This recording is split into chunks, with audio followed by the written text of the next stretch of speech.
Good evening, ladies and gentlemen. My name is Nick Griffith. I'm the president of the Library Foundation Board, and I welcome you all to another evening of Helena Civic Television.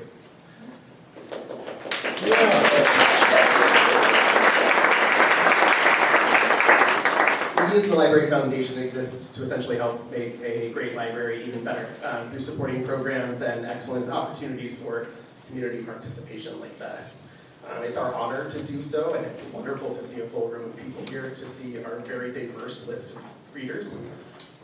We go through this every year. We always try to find new opportunities, and we appreciate your support in both attending these kind of events, but also in helping us develop those resources as we go forward. So the only plug I will make this evening is Greater Helena Gives is coming up. If you're unfamiliar with that, it's a day of action that's centered around community-centered giving, so one-on-one kind of peer development, talking to the people you know about the causes you like, to have them donate online to allow us to continue to do great programs like this. So we would encourage you to participate in that event in its entirety, but also to keep the Lewis and Clark Library Foundation in mind as you do. So without further ado, I will pass this off to our MC for the evening, Virginia Reeves.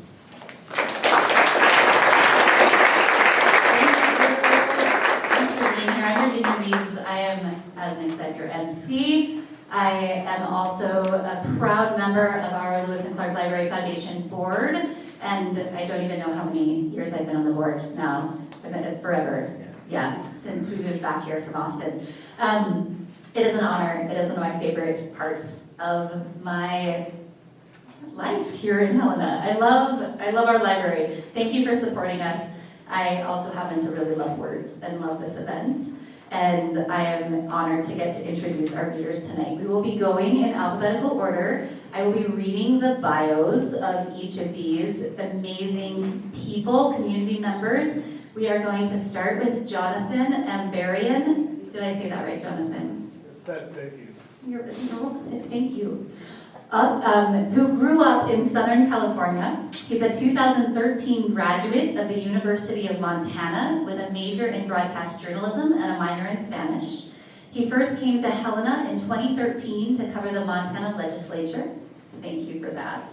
In 2016, he returned as a reporter for the Montana Television Network, initially covering city and county government, schools, and other stories around the Helena community. Since 2022, he's been a senior political reporter for MTN, covering Montana government, the legislature, and elections. When he isn't working, Jonathan spends as much time as he can hiking, fishing, riding his bike, and traveling around the state. Jonathan will be reading Clancy of the Overflow by Banjo Patterson. Welcome.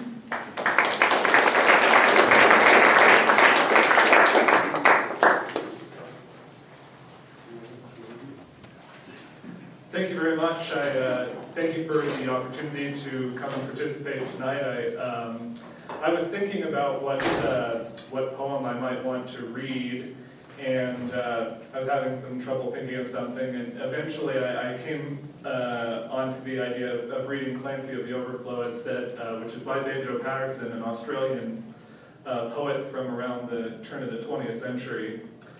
And the reason that I thought of it was that I think there are a lot of parallels in Australia and in the American West and in Montana, and I think this poem sort of gets at that, which is one of the things that it sort of is focused on is the idea that people who live in these areas like Montana or like rural Australia, they might live in the city, or they might have a job where they wear a suit and tie, but I think a lot of us feel sort of spiritually a connection to the older ways of doing things, or the rural ways of life. And so that's sort of the theme of this poem. And Banjo Patterson, by the way, is he's very famous in Australia, sort of a national hero there, and I think he's on their $10 bill. And he also wrote Waltzing Matilda and The Man from Snowy River and some other famous Australian pieces, but this is Clancy of the Overflow. I had written him a letter, which I had, for want of better knowledge, sent to where I met him down the Lachlan years ago. He was shearing when I knew him, so I sent the letter to him, just on spec, addressed as follows, Clancy of the Overflow. And an answer came directed in a writing unexpected, and I think the same was written in a thumbnail dipped in tar. 'Twas his shearing mate who wrote it, and verbatim I will quote it. Clancy's gone to Queensland droving, and we don't know where he are. In my wild erratic fancy, visions come to me of Clancy, gone a-droving down the Cooper where the western drovers go. As the stock are slowly stringing, Clancy rides behind them singing, for the drover's life has pleasures that the townsfolk never know. And the bush hath friends to meet him, and their kindly voices greet him, in the murmur of the breezes and the river on its bars. And he sees the vision splendid of the sunlit plains extended, and at night the wondrous glory of the everlasting stars. I am sitting in my dingy little office, where a stingy ray of sunlight struggles feebly down between the houses tall, and the fetid air and gritty of the dusty, dirty city, through the open window floating, spreads its foulness over all. And in place of lowing cattle, I can hear the fiendish rattle of the tramways and the buses making hurry down the street, and the language uninviting of the gutter children fighting comes fitfully and faintly through the ceaseless tramp of feet. And the hurrying people daunt me, and their pallid faces haunt me, as they shoulder one another in their rush and nervous haste, with their eager eyes and greedy, and their stunted forms and weedy, for townsfolk have no time to grow, they have no time to waste.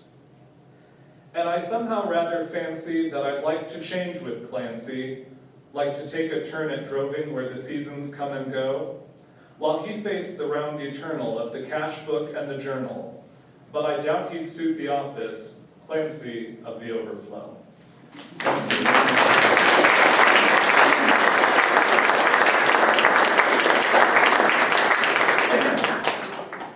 What a wonderful piece. I've not heard that piece. It's amazing. Thank you so much. Our next reader is Callie Asham. Thank you. I meant to connect with everyone before and then was just talking to others and didn't ask how to pronounce your name. Thank you for your understanding. Callie was born and raised in Sunburst, Montana, where a love of books was part of everyday life. Her mother was a librarian, and her passion for the written word shaped Callie's earliest memories and lifelong appreciation for reading. Callie grew up alongside her sister, Katie, whose deep affection for literature, poetry, and quiet time with a book left a lasting imprint on her family, and her brother Nate, a fourth-generation farmer who continues to work their family's land. For Callie, reading has always been an act of connection to place, family, and memory, and a way to carry forward the people and stories that matter most. Sharing a poem that Katie loved is both a tribute and a reminder of how stories outlive us and continue to bring us together. Callie will read Listen to the Mussins by Shel Silverstein in honor of her sister Katie.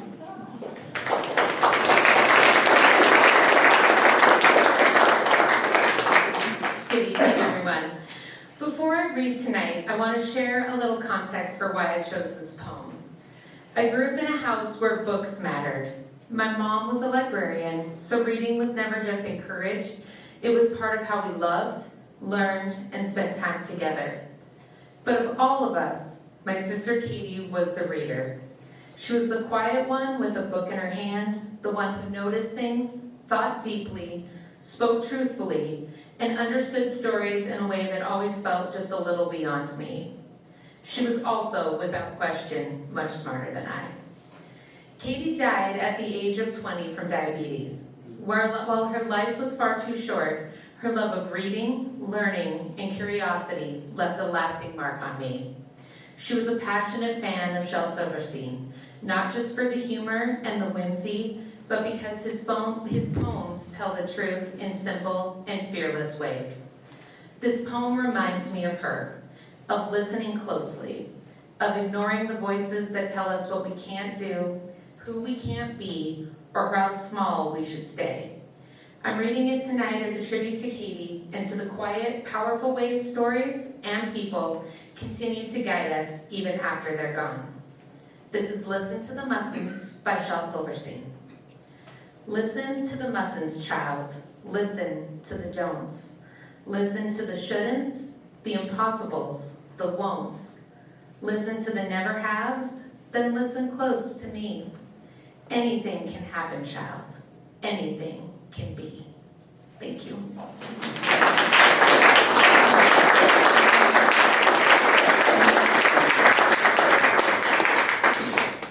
Thank you so much.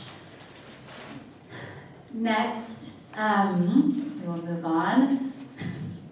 It's throwing me off because it doesn't start with her name, Mitch. Thanks. Joyce's Stephen says that an artist's mistakes are volitional and portals of discovery. Thank you. Mitch Carroll asked me to read that aloud. Good job, Mitch. Thank you. Thanks a lot, Mitch. Mitch is on the board, so I can give him extra grief. Has always felt the same way about books and libraries, and indeed, the Lewis and Clark Library was a gateway to a new world for him as a child. It was the very first place he ever accessed the World Wide Web. It's really significant in a person's life.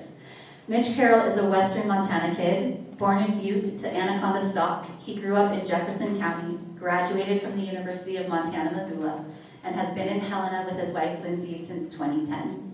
After a decade of fundraising work with nonprofits and a handful of years as a craft baker, Mitch is proud to currently be a part of Montana's great liquid bread culture as the assistant taproom manager at Blackfoot River Brewing Company. Outside the taproom, Mitch's interests include hikes on Helena's trails with his and Lindsay's Boykin Spaniel, the phenology of local wildflowers, Latin American, Irish, and Australian literatures, Tai Chi, Chinese tea, bridge, baking, and weekend getaways with Lindsay. Mitch will read an untitled poem in its original Spanish, and also English, from Pablo Neruda's collection, 20 Poemas de Amor y una Canción Tercer Lado. Un poco español. Thanks, Virginia. Sorry to trip you at the beginning. Yeah, thanks everybody for being here. This is really a fantastic turnout, so thank you for joining us on a Tuesday. I'm going to do something, I guess Virginia already alluded to this, but I'm going to do something a little unconventional in that I'm going to read something like 2 poems this evening. The second poem is the third poem in the first major collection of poems by the Chilean Nobel laureate Pablo Neruda.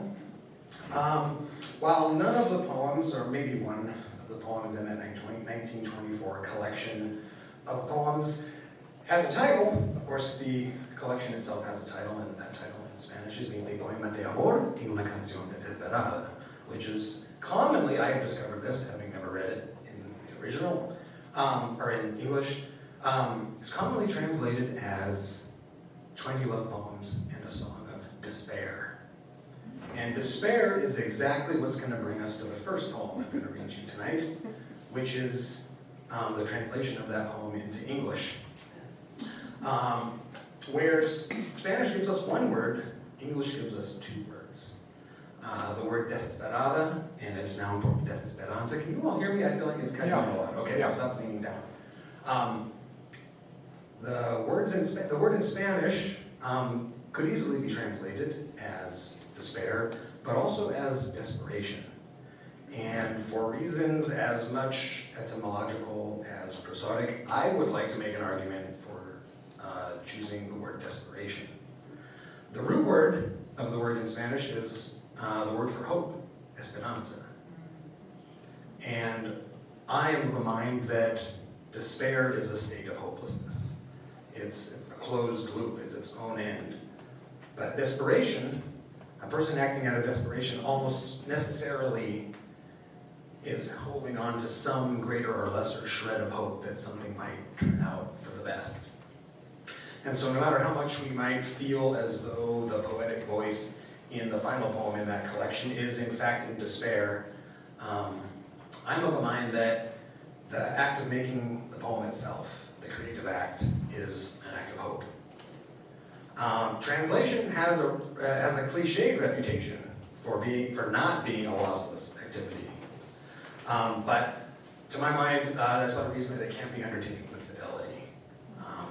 Translation is less an act of copying or duplication and more an act of interpretation.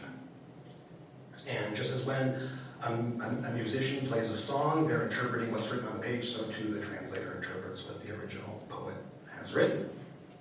And so maybe we can think of translation as a kind of music, and by extension music a kind of translation. For what is a poem but a song set to its own music? Having said that, I'll start with the English version, and then I'll go to the Spanish. Don't worry, it's true. All right. Vastness of pines, rumor of unquiet waves, slow play of light, a bell all alone, dusk light falling in your eyes, little doll, earthbound snail, in you the earth finds song. In you the rivers find song, and there my soul escapes as you might desire, and wheresoever you might wish. Draw for me my course with your patient bow, and I will scatter, delirious, my flock of arrows. As for me, I behold your mantled waist, and your silence pursues my fugitive hours. And it is you, with arms of glassy stone, where my mouth anchors and my liquid longings lodge. Ah, your voice, its mystery, that love colors and creases in the resonant and dying end of day. So, in solemn hours over fields, I have seen heads of grain bow beneath each breath of wind. I have a little straw, excuse me. Okay. Okay, you ready? Ah, vastedad de pinos, rumor de ola quebrándose, lento juego de luces, campana solitaria, crepúsculo cayendo en tus ojos, muñeca, caracola terrestre. En ti la tierra canta, en ti los ríos cantan, mi alma en ellos huye como tú lo desees y hacia donde tú quieras. Márqueme mi camino en tu arco de esperanza y soltaré en delirio mi banda de flechas. En torno a mí estoy viendo tu cintura de niebla y tu silencio acosa mis horas perseguidas. Y eres tú, con tus brazos de piedra transparente, donde mis besos anclan y mi húmeda ansia anida. Ah, tu voz, misteriosa, que el amor tiñe y dobla en el atardecer resonante y muriendo. Así, en hora profunda sobre los campos, he visto doblarse las espigas en la boca del viento. Thank you. Wow.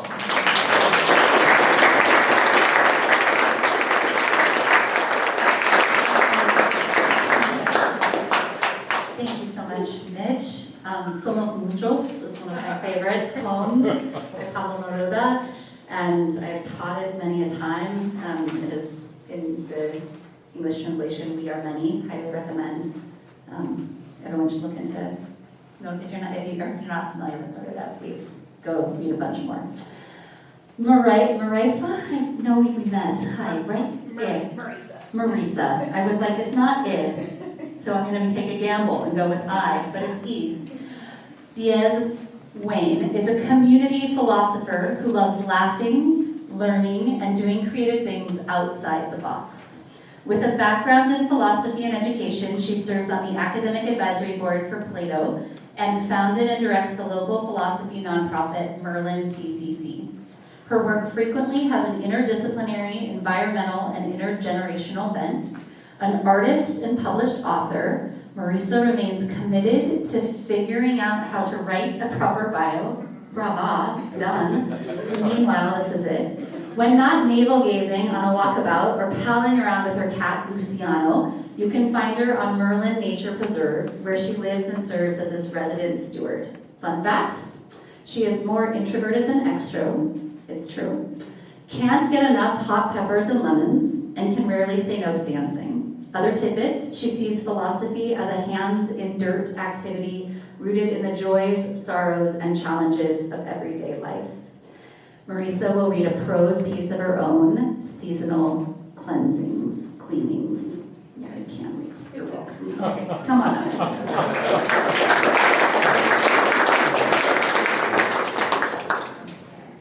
I'm a hand talker, so I'm going to lapel mic. So.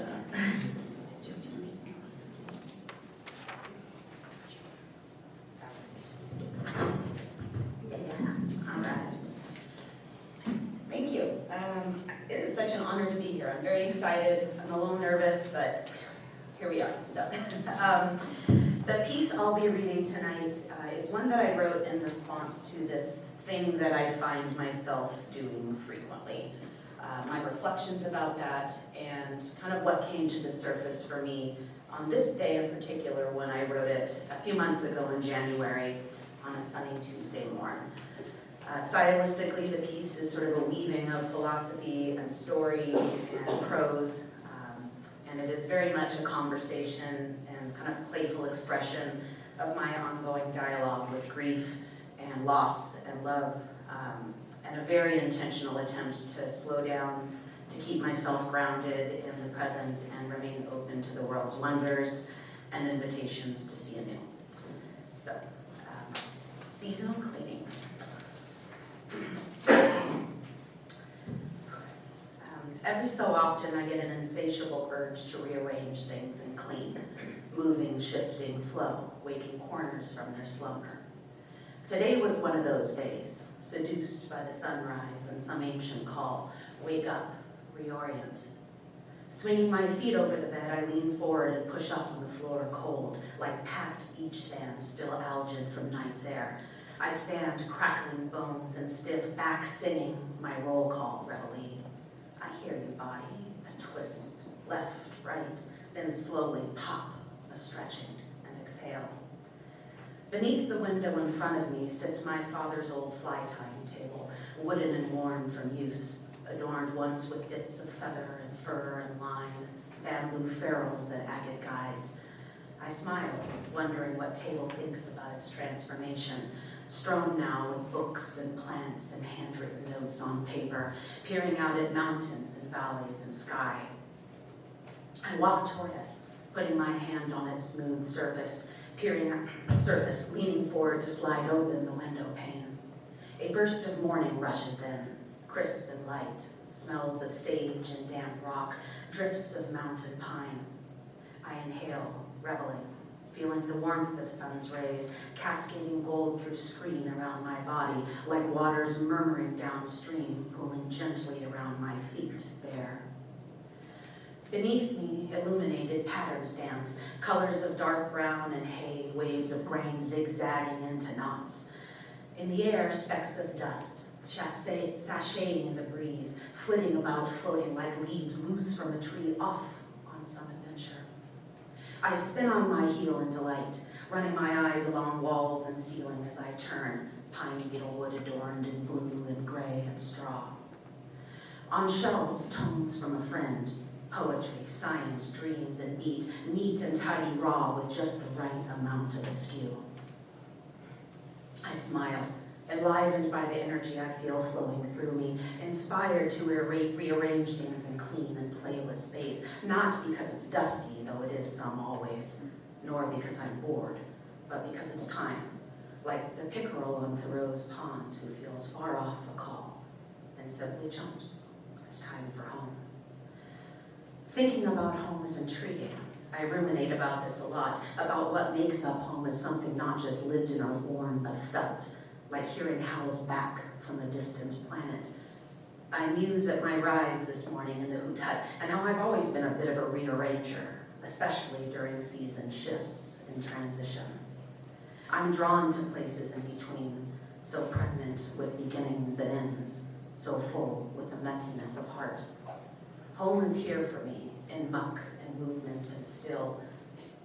This morning, with the sun and dust around my father's table between pages and books on shelves, I'm struck by the primalness of my urge as a heart move, not just an annoying habit uncontrolled, but a reorienting of soul, so that whatever needs to flow can, so that I might see anew. Softly, I wipe the table, resituating plants in sun, making room for wet boots on a mat near the door. Hanging my robe on a hook, I think about my rise, slow beats on a hand drum, waking that call. And how this reminds me of the day my father died. How after a full meal of treats and a layback in his easy chair, he decided it was time. Somewhere off in the distance, a call, hawk and water. So home he went, an ecologist through and through. I exhale, inside spilling out, a heavy laugh and tears, bewildered in this place of grace. In a dedication long ago, I wrote this about my dad, about his artistry and timing and adventurous soul, about his wildness and commitment to something more. Of course he would answer the call. I've always known this, but I think today is the first I've ever felt it, deep in my bones and visceral, as if being shaken to see something new. Wake up, reorient, filling my lungs with air, cool and lightness, his hand in mine. You did good, kid. It was just my time to go. I inhale, tears on my cheeks, warm and salty, the distant aroma of sea. I shake the sheets and blanket from my bed, tucking the sides in loose, smoothing out fabric with the palm of my hand soft. I wonder if this is what it feels like, beginning to forgive yourself. I don't know yet, maybe. On my father's desk, a stack of books is eyeballing me. We need rearranging. My hands go to work, a ceramic vase and rock, pinning sweetgrass on a push-pin board hung just so. I pause, sitting for a moment in silence, warm sun on my face. There is wisdom in these wounds, in nature's callings, in these beginnings and ends, and beginnings again.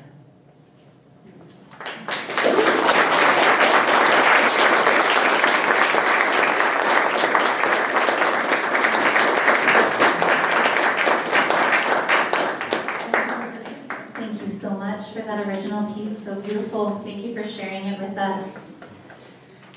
Our next reader is Kathy Dombrowski. Thank you.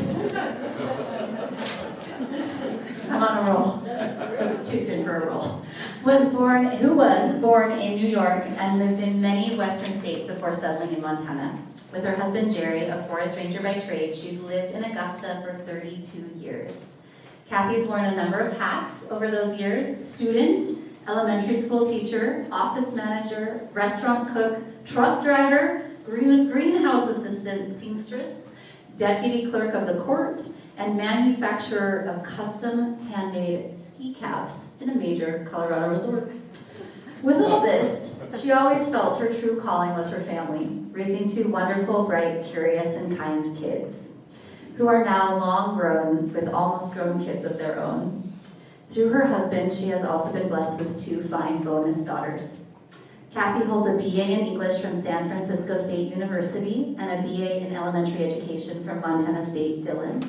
She sees her poetry as a form of journaling to lay out and examine her experience of life on this beautiful, astonishing planet, to share such perspectives as she finds, and to make sense of the paradoxes of human experience. Kathy will read two poems of her own, It's Justification and Evensong, from a small book entitled Poems of Spirit and Place.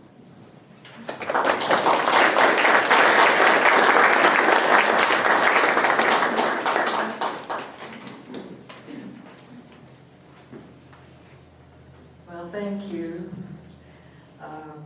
Tonight I'm just going to take on two rather short poems of my own writing.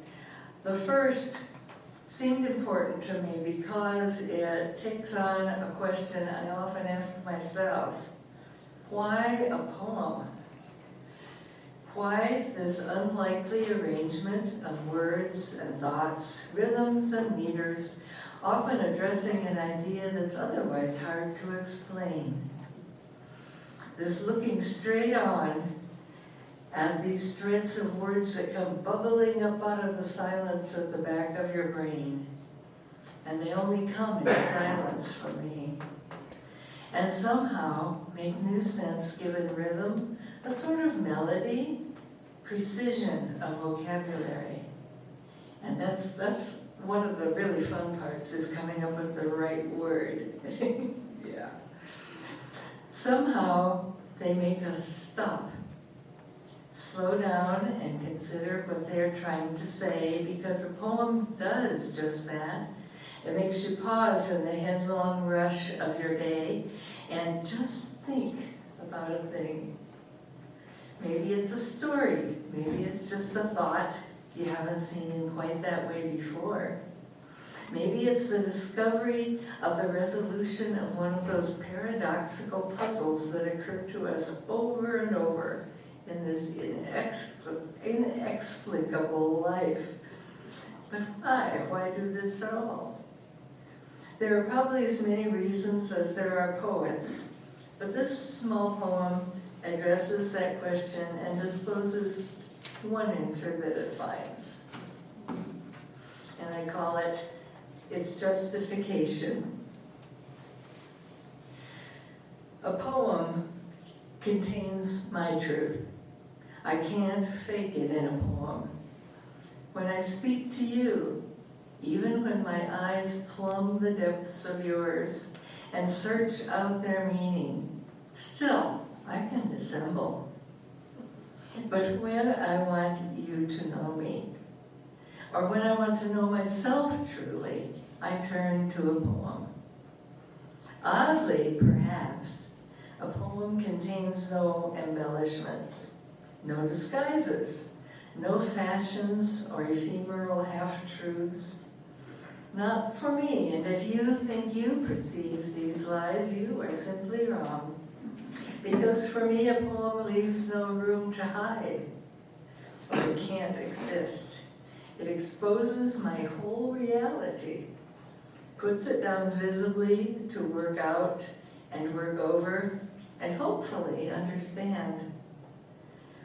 And if you care and have the skin for it, I extend to you the invitation to share in this labor and to explore how my truth relates to yours. This, only this, is justification for being.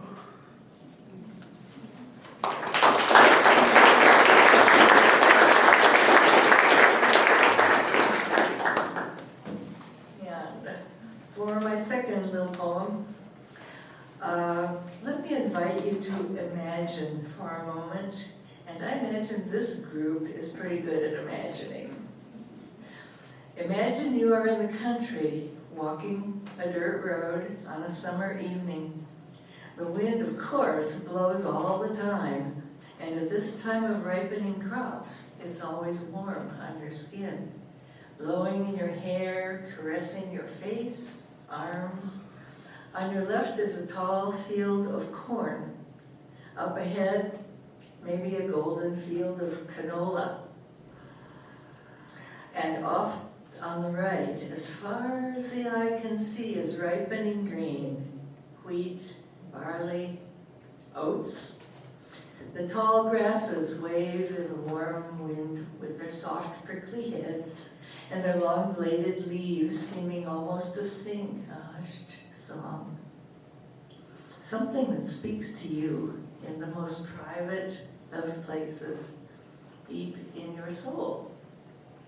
Climbing through the barbed wires of a fence, you cross into the field where you can surround yourself with their quiet song and listen as it speaks to you of the late sun, the rising moon, and the coming night.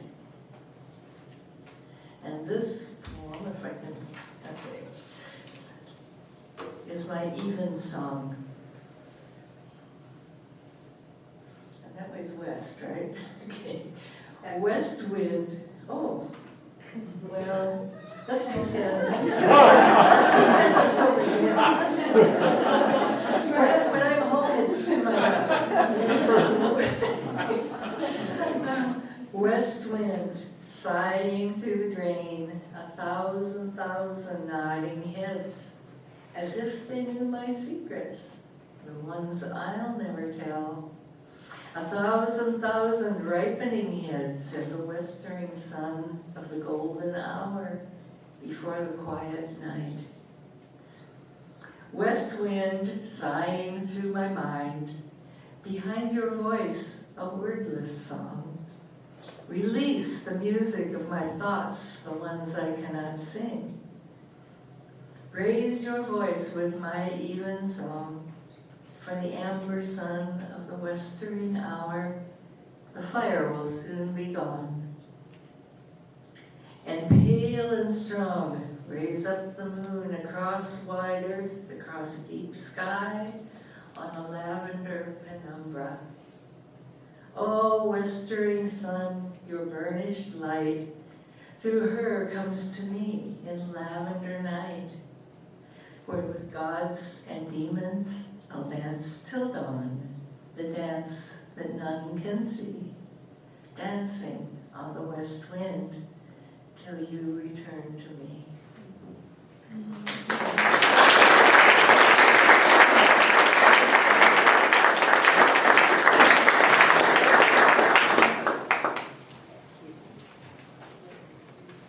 Thank you so much, Kathy. Your introductions were poems as well.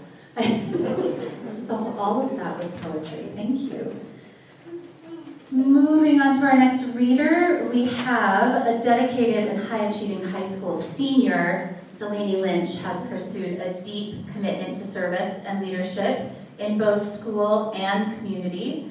Passionate about education advocacy, she's contributed her voice and perspective through active participation as the Capitol High School student representative on the Helena Education Foundation. All right, you're going to go next after. Thank you for standing up, but I just skipped you. Sit down. Sit down.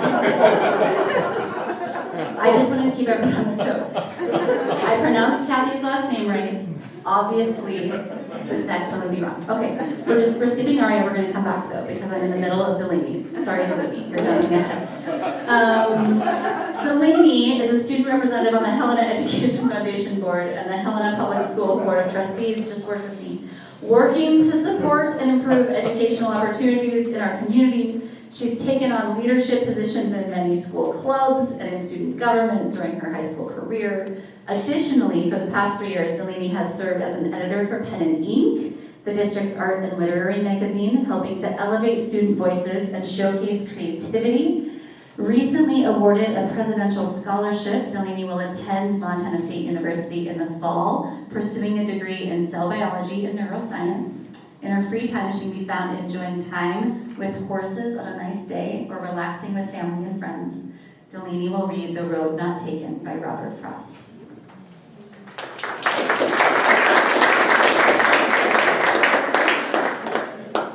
Thank you everyone for having me tonight.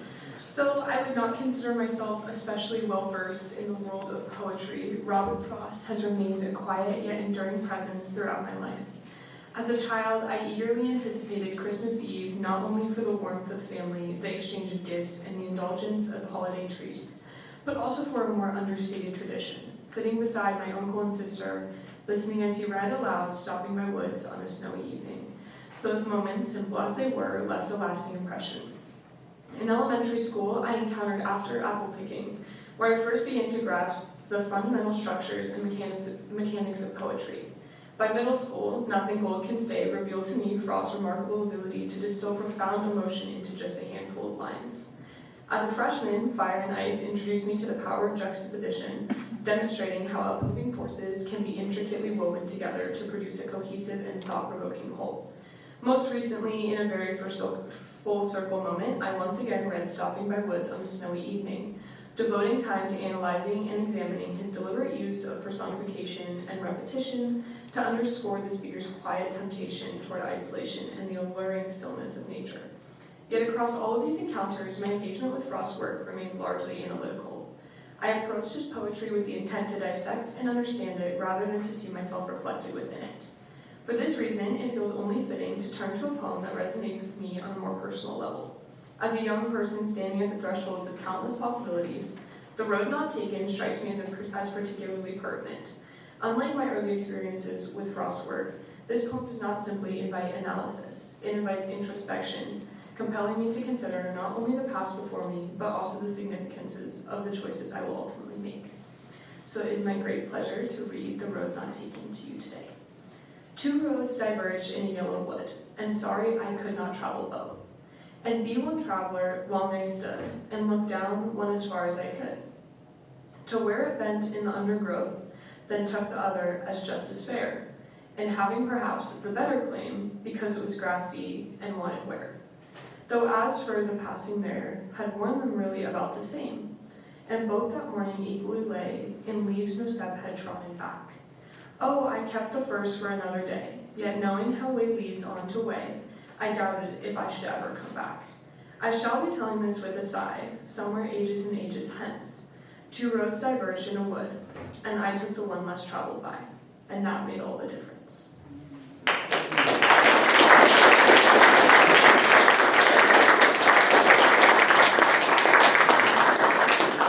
Thank you, Delaney. Sorry for my bumbling introduction. Aria, Fire, is a local, and it's ironic that I skipped Aria because Aria is a current student of mine at Helena College. Sorry. Aria is a local student at Helena College who is planning her future possibly in the arts, creative writing, or some form of social work. She began writing at a young age and enjoys utilizing her internal creativity to tell stories that empower people from all walks of life and to impart perspectives beyond one's lived experience.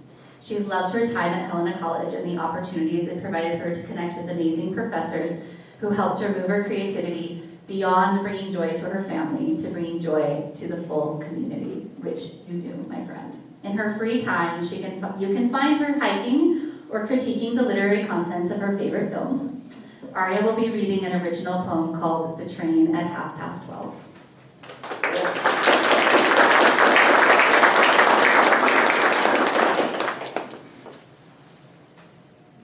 It's kind of hard to explain why I chose this poem or even why I wrote it, because when I was writing it, it was about 10:30 at night, and I had an assignment due at 11:59, so I wasn't really thinking about why, just that I needed college credit, and it was time to stop staring at the blinking cursor of death and write something.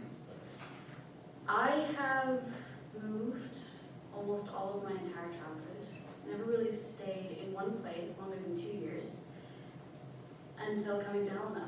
I've been here for 4 years now, and it revealed a lot of my difficulty to connect with a place because there'd never been a place to connect with for very long. And it brings up questions in yourself about, if no one really knows me, do I really exist? If nothing I do is going to make a difference, does anything I do really matter?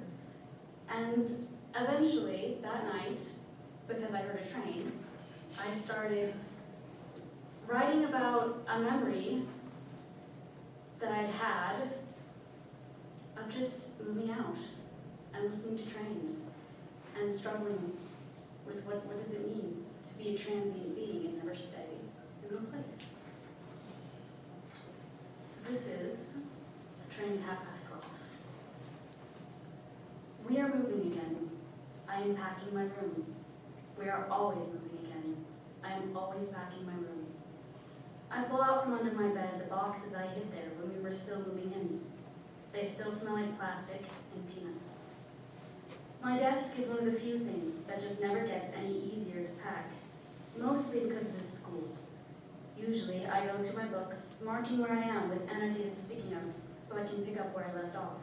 When I unpack them, it never works.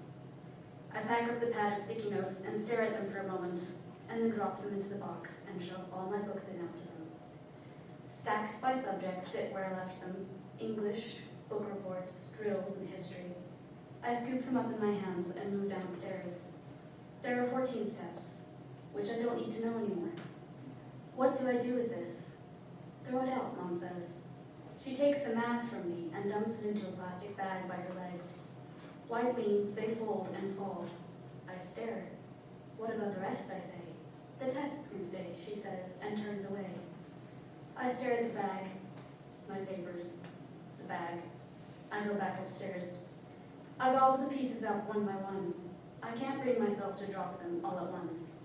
I want to cry. I probably do. It doesn't matter if the pages get wet, anyway. I don't need them, just the tests. I almost throw those away too. Useless, useless, useless, I think, lying in bed that night. My bed is on the right, or it was, until we took the frame apart. My mattress is on the right. I hid my books after we moved the frame, so no one would pack them while I was away. After, I buried them in my clothes, all but one. It's dark, but I read it anyway. Vapor of vapors, and futility of futilities, says the preacher. Vapor of vapors, and futility of futilities, all is vanity, emptiness, falsity, and vain glory. The numbers weren't real. The report's a paraphrase of what someone else had already said. The English was a study of a crumbling and devolving dialect, more rules broken than the rules they kept. What profit does man have left from all his toil at which he toils under the sun? I pack to unpack, I unpack to pack, I move out to move in, I move in to move out. One generation comes and another generation goes, but the earth remains forever. The sun also rises and the sun goes down and hastens to the place where it rises. I learn math so I can forget it while we move, and then settle down and learn it again. Like snails crawling over bricks, there is nothing on the other side, just the edge. The wind goes to the south and circles about to the north. It circles and circles about continually, and on its circuit the wind returns again. All the rivers run to the sea, and yet the sea is not full. To the place from which the rivers come, to there, and from there they return again. Throw it out, she said. All things are weary with toil, and all words are feeble. The eye is not satisfied with seeing, nor is the ear filled with its hearing. If you cry on your back, your nose aches, and also your ears, and also your tears run into your ears. It's cold. I twist my sheet and stuff it into my ears. It's too thick. I give up. The thing that has been is what will be again, and that which has been is what will be done again, and there is nothing new under the sun. Is there anything of which it may be said, see, this is new? It has already been in the vast ages of time, recorded or unrecorded, which were before us. A train wails in the distance. That means it is 12:30. Unless it is late, sometimes it comes at 1 instead. I like trains. I've liked them since the first time they kept me company at night, years and years ago, sleeping on a friend's couch who had never moved, and whose room had always been the same. But trains don't stay, I thought. They come and they go over and over again. It's what they're made for, and nobody ever questions it. They just let them go, and I liked them from that moment onward, laying on the couch that would not be moved, and listening to the songs of creatures that never came to rest, always rumbling and roaring and calling. I am a train, I thought. I was 6. Things don't have to make sense when you are 6. You just think them and decide they are true. I am 15. I still like trains. I think of the sun roaming calmly over the heads of man on the other side of the world, hurrying to give us our turn again in another half a dozen hours. And then I think of rivers pouring over the edge of an edgeless world, of wind rushing and roaring, always singing, never resting, driving clouds and storms and nothing at all, from here to someplace else.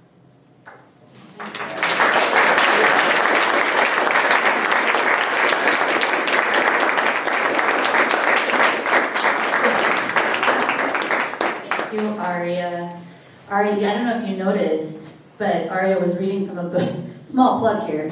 Aria was reading from it. Don't laugh at me. This relates to the foundation as well. This is our amazing collection, anthology of creative works from Helena College that the foundation was generous enough to help us launch 3 years ago. Vision and Verse, hot off the presses, and Aria also was one of our literary award winners this year for that poem. So thank you, Aria.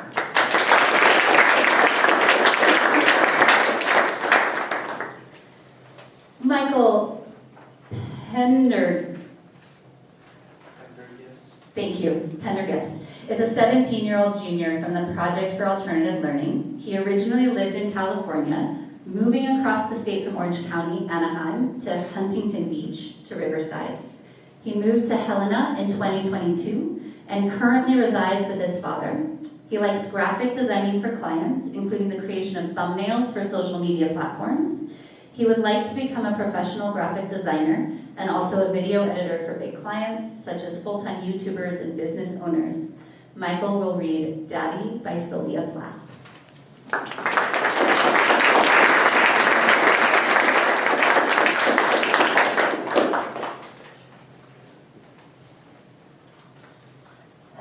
I just wanted to thank everyone for being here and everyone that set this up.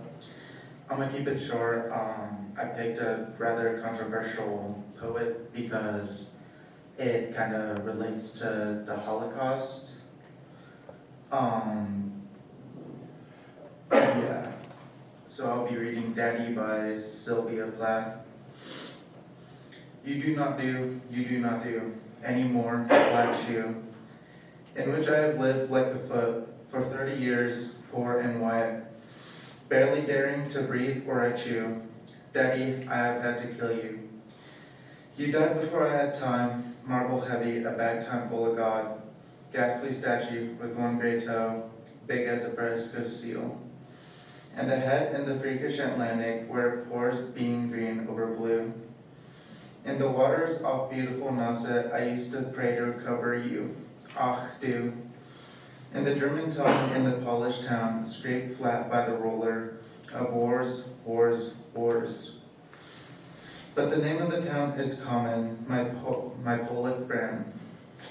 Says there are a dozen or two, so I can never tell where you put your foot, your root.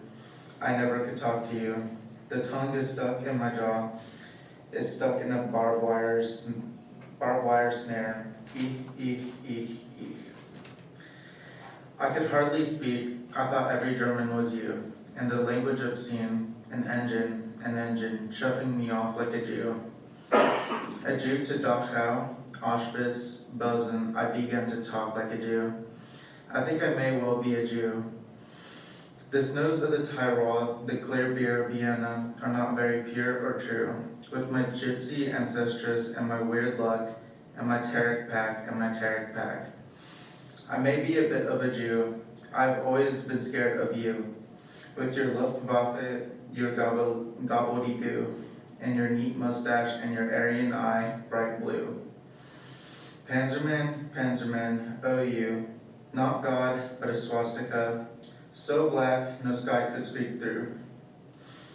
Every woman adores a fascist, the butt in your face, the brute heart of a brute like you. You stand at the blackboard, Daddy, in the picture I have of you, a cleft in your chin instead of your foot, but no less a devil for that, no not. Any less the black man who bit my pretty red heart in two. I was 10 when they buried you. At 20, I tried to die and get back to you. I thought even the bones would do. But they pulled me out of the sack, and they stuck me together with glue, and then I knew what to do. I made a model of you, a man in black with a Mein Kampf look, and a love of the rack and the screw, and I said, I do. So Daddy, I'm finally through. The black telephone's off at the root, the voices just can't worm through. If I've killed one man, I've killed two. The vampire who said he was you, and drank my blood for a year. 7 years, if you want to know. Daddy, you can lie back now. There's a stake in your fat black heart, and the villagers never liked you. They are dancing and stamping on you. They always knew it was you. Daddy, you bastard, I'm through.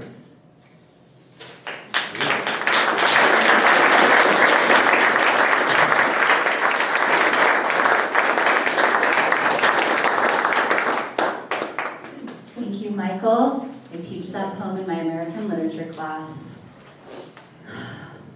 And that's all I'll say about it.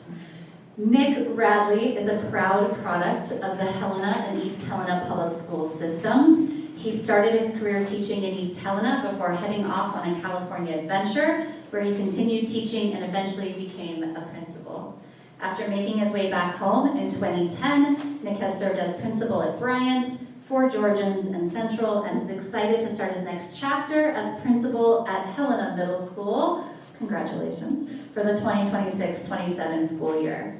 Nick and his wife, Delinda, have been married for 22 years and have 2 daughters, one graduating from college this year and another keeping things lively at Helena High. When he's not at school, you can find Nick traveling to visit his extended family or taking full advantage of Montana's seasons, whether that means sunshine, snow, or something in between. Nick will read If by Rudyard Kipling.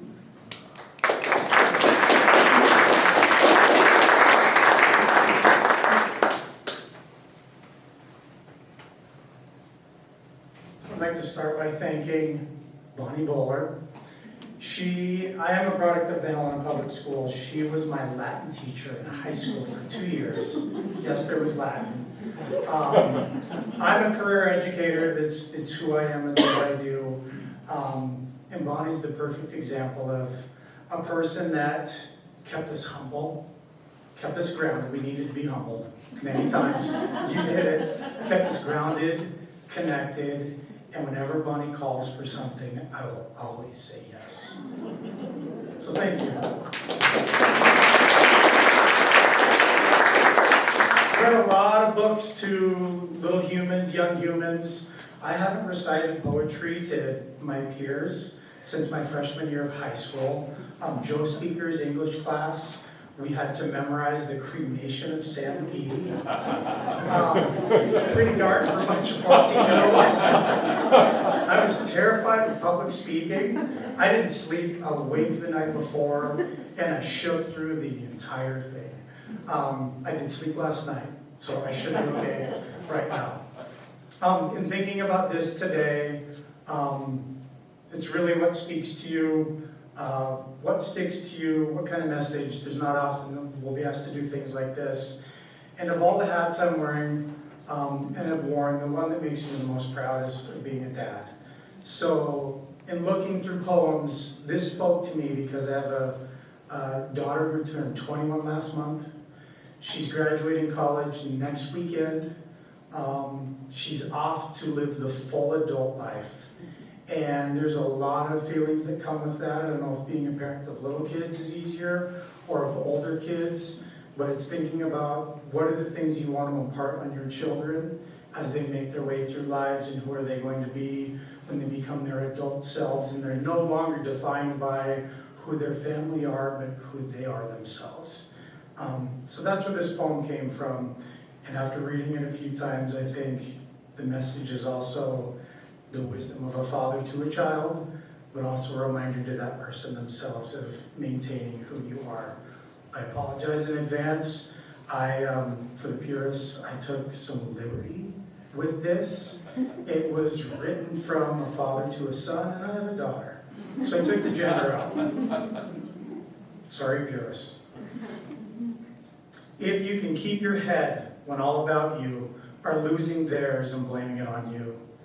If you can trust yourself when all people doubt you, but make allowance for their doubting too. If you can wait and not be tired by waiting, or being lied about, don't deal in lies. Or being hated, don't give way to hating. And yet don't look too good, nor talk too wise. If you can dream and not make dreams your master, if you can think and not make thoughts your aim, if you can meet with triumph and disaster, and treat those two impostors just the same. If you can bear to hear the truth you've spoken, twisted by knaves to make a trap for fools. Or watch the things you gave your life to broken, and stoop and build them up with worn out tools. If you can make one heap of all your winnings, and risk it on one turn of pitch and toss, and lose and start again at your beginnings, and never breathe a word about your loss. If you can force your heart and nerve and sinew to serve your turn long after they are gone, and so hold on where there is nothing in you except the will which says to them, hold on. If you can talk with crowds and keep your virtue, or walk with kings, not lose the common touch, if neither foes nor loving friends can hurt you, if all men count with you, all men count with you, but none too much.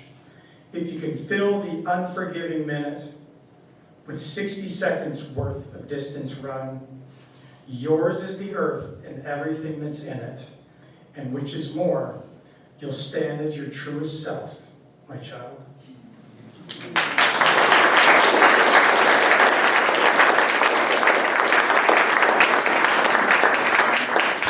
Thank you, Nick.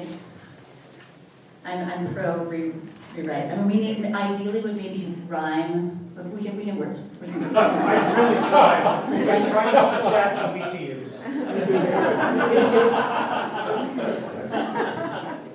Our last reader is Leo Marcel Schumann, who is the grandson of a 1907 immigrant from Rocher, Luxembourg, who homesteaded in Wheat Basin, Stillwater County, Montana. Leo was born and raised in Billings, then spent 36 years in Portland, Oregon, while it was still weird. This is where and how he met his husband, Helena native Michael J. Henry, back in 1997, and we are very fortunate to have Michael on our board as well. On April Fool's Day 2020, he and Michael drove up in front of Helena's historic John 8 Husseby house, their new home. The real estate agent had left them a bottle of champagne and a quarantine notice. Leo writes regularly for oldtruckgoodcoffee.com and is writing a memoir titled Billyville, Confessions of a Post-Punk Homo Altar Boy from Montana. I will gladly pick that off the shelves. He will likely read selections from the Calamus cycle taken from Walt Whitman's Leaves of Grass, but we'll see. I mean, that's what it's likely, maybe. Well,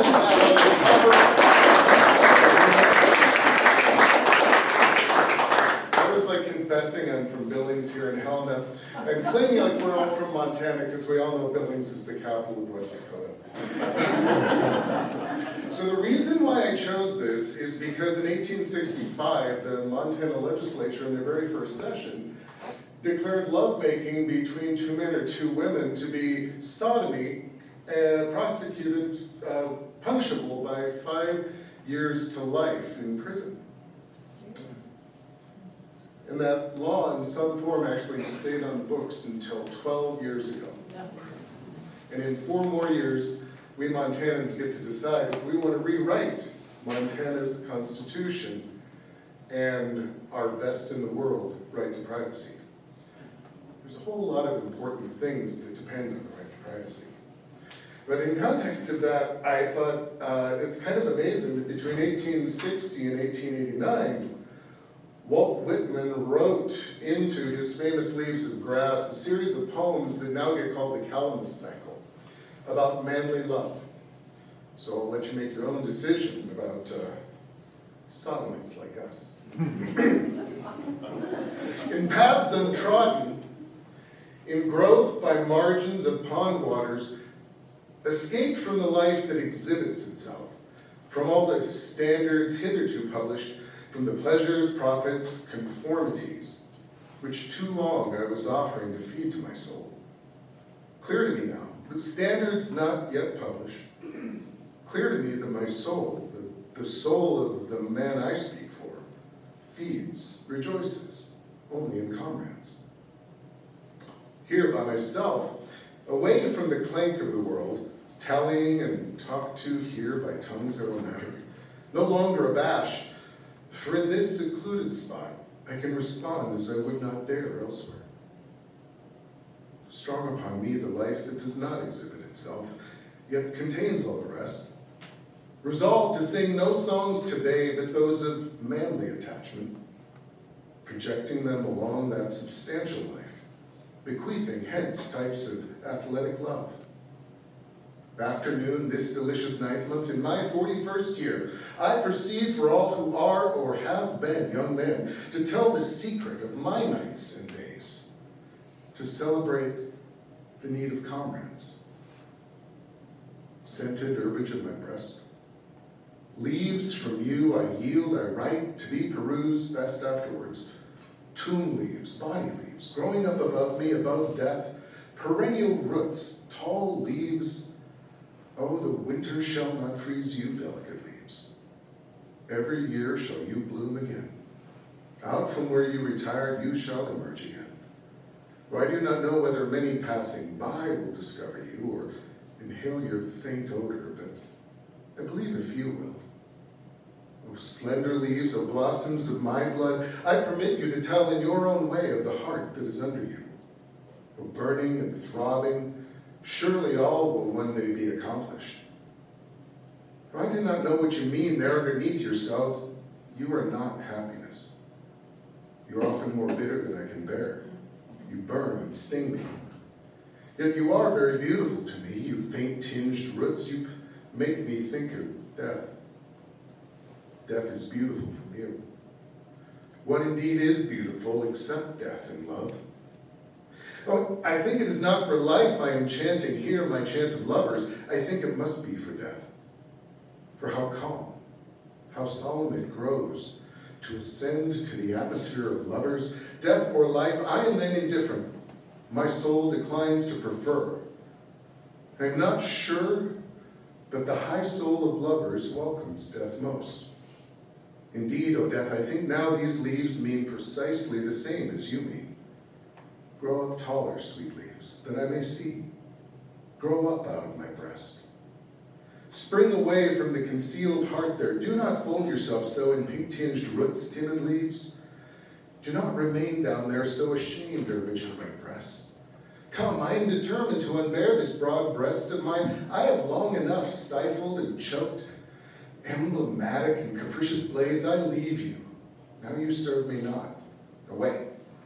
I will say what I have to say by itself. I will escape from the sham that was proposed to me. I will sound myself and comrades only. I will never again utter a call, only their call. I will raise with it immortal reverberations through the American states. I will give an example to lovers, to take permanent shape and will through the states. Through me shall the words be said to make death exhilarating. Give me your tone, therefore, O death, that I may accord with it. Give me yourself, for I see that you belong to me, now above all, and are folded together above all. You, love, and death are. Nor will I allow you to balk me anymore with what I was calling life. For now, it is conveyed to me that you are the purports essential, that you hide in these shifting forms of life for reasons, and that they are mainly for you. That you, beyond them, come forth to remain the real reality. That behind the mask of materials, you patiently wait, no matter how long. That you will one day perhaps take control of all. That you will perhaps dissipate this entire show of appearance. That maybe you are what it is all for. But it does not last so very long. But you will last very long. And a short final piece.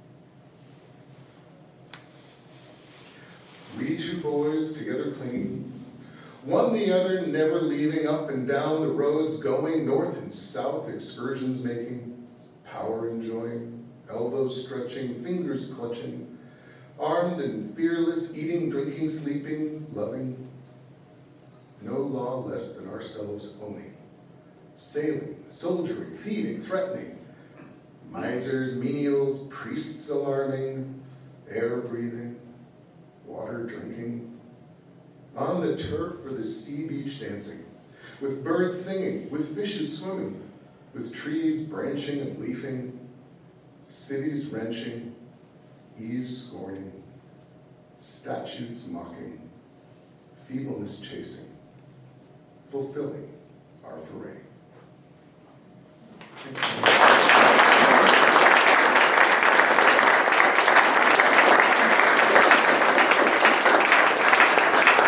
Thank you so much, everyone who was here. Thank you to all of our readers. We appreciate you so much. Celebrating poetry with us. April is, of course, Poetry Month. I have an announcement. If you are a Capitol High teacher, please see Sam. Sam, wave your hand. See Sam before you leave. Do we have any other announcements? Just thank you. There are chocolates. There are magnetic poetry freebies there on the table if you would like one of those. We appreciate your support as ever, as always. Please watch for our upcoming events, and thank you again so much. Have a safe evening.